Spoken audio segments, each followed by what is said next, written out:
Function కైనా order చేయండి 8919763872 www.sanatanjal.in. Hi hello welcome to Koluguri 24/7 news channel. Andhra Pradesh Congress రాష్ట్ర అధ్యక్షురాలు వైఎస్ షర్మిల గత కొద్ది రోజులుగా మౌన ముద్ర దాల్చారు.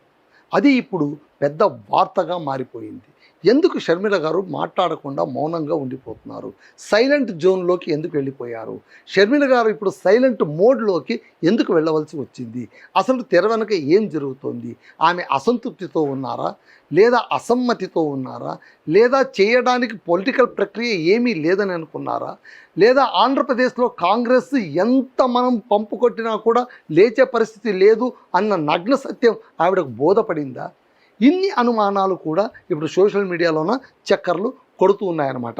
సో ఇక్కడ ఏంటంటే AP Congress chief YS Sharmila గత కొన్ని రోజులుగా మాట్లాడట్లేదు, సైలెంట్ మోడ్లోకి వెళ్ళిపోయారు. పార్టీని కాంగ్రెస్లో విలీనం చేశాక అంతకుముందు ఆమె అన్నగారితో విభేదించి తెలంగాణకు వచ్చి తెలంగాణలోన ఆమె పార్టీ పెట్టారు.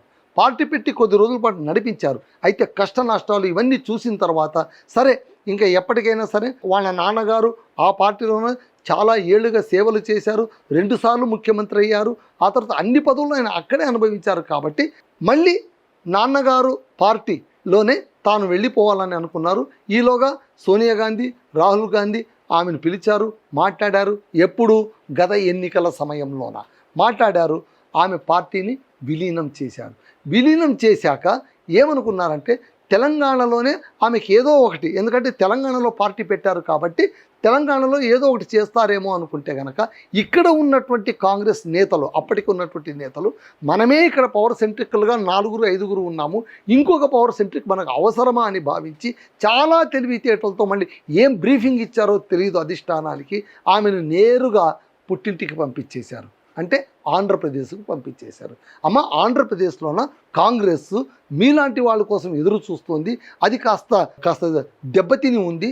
దాన్ని కనుక మీరు జాగ్రత్తగా చికిత్స చేయగలిగితే, దాన్ని మీరు పునరుత్తేజం కలిగించగలిగితే, మీ ఆధ్వర్యంలో కాంగ్రెస్ కోలుకుని కొన్ని సీట్లు కనుక కొట్టేసిందంటే ఖచ్చితంగా మీరు పొలిటికల్ కెరీర్లోన ఉజ్వలంగా వెలిగిపోతారు అని పంపు కొట్టి మరీ ఆవిడను పంపించారు. సరే, వీటన్నిటితో పాటు ఆమెకు మాట కూడా ఇచ్చారు. ఏంటి? మిమ్మల్ని అంటే మీరు ఎన్నికల్లో పాల్గొనండి, చూద్దాం పరిస్థితి ఎలా ఉంటుందో చూద్దామంటే ఆవిడ ఆంధ్రప్రదేశ్లో వచ్చాక చేసిన ఏకైక పని ఏదైనా ఉంది అంటే కేవలం ఆమె అన్నగారు జగన్మోహన్ రెడ్డి గారిని బాహటంగా విమర్శిస్తూ ముందుకు సాగడం. ఈ ప్రక్రియ ఒకరికి బాగా ఉపయోగపడింది.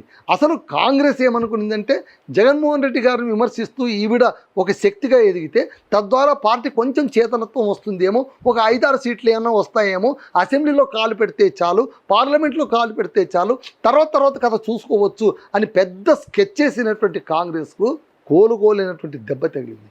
మళ్ళీ జీరోకి వచ్చేసింది. అంటే ఆంధ్రప్రదేశ్లో ఇప్పటికిప్పుడు కాంగ్రెస్ కోలుకునే పరిస్థితి లేదు అని షర్మిల వచ్చాక కూడా స్థాపితమైపోయింది. అయితే ఆవిడ చేసిన పని ఒకరికైతే ప్రయోజనం కలిగింది, కూటమి ప్రభుత్వానికి, ముఖ్యంగా తెలుగుదేశానికి, జనసేనకు. ఎందుకంటే వాళ్ళు చేయవలసిన పనిని షర్మిల ద్వారా చాలా తెలివితేటలతో ఆపరేట్ చేయించేశారు. ఇంకేముంది, ఇంకా బ్రహ్మాండంగా జగన్ను ఆడిపోసుకుంటూ తిరిగారు. పైగా వీళ్ళు ఏమన్నారు, ఇంట్లో ఉండే చెల్లినే సరిగ్గా చూసుకోలేకపోతున్నారు, ఈయన రాష్ట్రాన్ని ఏం చూసుకుంటారు, ఈయన అలాంటి వాళ్ళు ఇలాంటి వాళ్ళని చెప్పి మొత్తం మీద జగన్ను ప్రతిపక్షంలో కూర్చోపెట్టడంలోన తెలుగుదేశంతో పాటు కూటమితో పాటు షర్మిల గారు కూడా సక్సెస్ అయిపోయారు. ఇది మనకు మొన్నటి దాకా జరిగిన సంఘటన. సరే, దీనికోసం ఏంటంటే కాంగ్రెస్ ఆమె ఎంపీగా పోటీ చేసి కూడా ఆమె ఓడిపోయారు కాబట్టి ఆమెకు రాజ్యసభ సభ్యత్వం ఇస్తారు అని కూడా అనుకున్నారు. కర్ణాటక నుంచి ఆమెకు అకామిడేట్ చేస్తారు అని అనుకున్నారు. ఆమె కూడా చాలా కలలు కన్నారు. సరే, ఎట్లాగూ ఇక్కడ అధ్యక్షురాలిగా ఉంటున్నాను, నాకు ఒక రాజ్యసభ సభ్యత్వం వచ్చిందంటే ఢిల్లీతో తిరుగుతూ కాస్త పొలిటికల్ ఎగ్జిస్టెన్స్ని పెంచుకోవచ్చు అని అనుకున్నారు. అయితే అక్కడ కూడా ఆమెకు నిరాశ ఎదురయ్యేది. వరుసగా ఆమెకు నిరాశలు ఎదురవుతుండటంతో ఆమె సైలెంట్ మోడ్కి వెళ్ళిపోయారు. ఎందుకు సైలెంట్ మోడ్కి వెళ్ళిపోయారని మీరు ఎలా చెప్పగలరు? అడపదడప ఆమె మాట్లాడుతూనే ఉన్నారు కదా అంటే, ఎస్, మీరు చెప్తున్నది కరెక్టే కావచ్చు, కానీ మొన్నటికి మొన్న చూడండి, ఆంధ్రప్రదేశ్లో హాట్గా మారినటువంటి గాదె సాయి కృష్ణ ఎపిసోడ్ ఉంది. జనసేన సభ్యుడు కాపు సామాజిక వర్గానికి చెందినవాడు, ఓకే ఆయనకు క్రిమినల్ బ్యాక్గ్రౌండ్ ఉందని అంటున్నారు. అతడు ఎప్పుడు మిస్సింగ్ కేసు అంటే అతను ఏమైపోయాడో కూడా తెలియదు. పోలీసులు లాకప్లోనే చంపేశారు అని అంటున్నారు. ఆయన శవాన్ని కాల్చేశారు, దేహాన్ని కాల్చి బూడిద చేశారని కొంతమంది అంటున్నారు. మళ్ళీ అది నిజమా, ఇది నిజమా, మిస్సింగ్ నిజమా, ఇంతకు బతికుంటే ఎక్కడున్నాడు అని పెద్ద రాజకీయ పెను సంచలనంగా మారినటువంటి ఈ కేసుకు సంబంధించి వైఎస్ఆర్సీపీ పార్టీ గొంతెత్తి నినదించింది. అవకాశాన్ని తీసుకున్నారు, వాళ్ళు చాలా ధైర్యంగా ముందుకెళ్ళారు. ఎప్పుడైతే జగన్మోహన్ రెడ్డి గారు బాధితురాలు అంటే ఆ అబ్బాయి తల్లి దగ్గరకు వెళ్ళి ఓదార్చడం మొదలుపెట్టారో, కంగు తిన్నటువంటి చంద్రబాబు నాయుడు గారు నష్ట నివారణ చర్యగా ఆమెను పిలిపించుకొని మాట్లాడడం మొదలుపెట్టారు. అంతదాకా అదే సామాజిక వర్గానికి చెందినటువంటి ఉప ముఖ్యమంత్రి గారు తన పార్టీకి చెందినటువంటి వ్యక్తి పైన ఇంతటి ఘోరం జరిగితే నోరు మెదపలేకపోయిన మాట కూడా వాస్తవం. మరి సున్నితం అనుకున్నారో, ఎలా మాట్లాడాలో తెలియక కాస్త ఊరికైపోయారో తెలియదు, కానీ అక్కడ ఆయన సైలెంట్ మోడ్లో వెళ్ళిపోయారు. అయితే సింగపూర్ నుంచి చంద్రబాబు నాయుడు గారు వచ్చాక ముఖ్యమంత్రి ఆయన వీళ్ళిద్దరిని డీజీపీను ఆ తర్వాత పవన్ కళ్యాణ్ గారిని పిలిపించుకొని చర్చించి ఇది ఇలా జరిగింది ఏంటని విచారించి ఆ తర్వాత సిఐని వీఆర్లో పంపించామంటే కుదరదని సస్పెన్షన్ చేయించి ఆ తర్వాత ఎఫ్ఐఆర్ కూడా కట్టించి అరెస్టుకు రంగం సిద్ధం చేయించి ఆ తర్వాత నేరుగా ఆ తల్లిని ఇంటికి పిలిపించుకుని ఆమెను పక్కన కూర్చోబెట్టుకొని మాట్లాడాడు. బాధితులకు కావాల్సింది ఏంటి? కాసింత సాంత్వన, కొంచెం నమ్మకం, కొంచెం ధైర్యం. సో ఇది కలగడంతోన ఇక్కడ చంద్రబాబు నాయుడు గారు కాస్త సక్సెస్ అయ్యారు. ఎందుకంటే ఎక్కడైతే దెబ్బతింటామని తెలుస్తుందో అక్కడ వెంటనే మందు పూయడానికి ఆయన రెడీగా ఉంటారు. ఆ పని ఆయన చేశారు. ఆయన పొలిటికల్ ఎక్స్పీరియన్స్ ఇక్కడ బాగా ఉపయోగపడింది. అయితే ఈ మొత్తం ఎపిసోడ్లోన సైలెంట్ మోడ్లో వెళ్ళిపోయింది ఎవరంటే షర్మిల గారు.